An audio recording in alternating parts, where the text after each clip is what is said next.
নমস্কার। আজ রান্নাঘরে দুধ কচুর ডাগা দিয়ে তরকারি।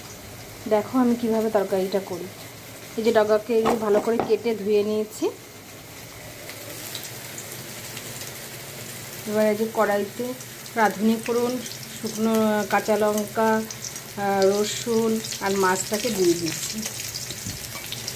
দিয়ে আমি এবার জলটা দিয়ে দেবো। এবার জলটা দিয়ে দিলাম। পরিমাণ মতো নুনটা দিয়ে দেব। 1 চামচ হলুদ দিয়ে দিলাম।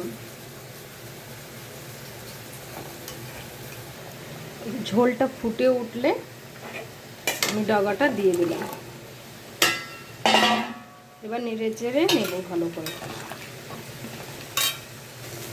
এবার আমি একটু ঢাকাটা দিয়ে দেবো, অল্প একটু ঢাকা দেবো। দেখো প্রায় রেডি হয়ে এসছে আমার তরকারিটা। এই যে অনেকটাই গলে গেছে, আরেকটু গলবে। রেডি হয়ে গেল আমার কচুর ডাগার তরকারি। এই কচুর ডাগা হাতের কাছে পেলে অবশ্যই রান্না করে এইভাবে খেয়ে দেখবেন কেমন লাগে।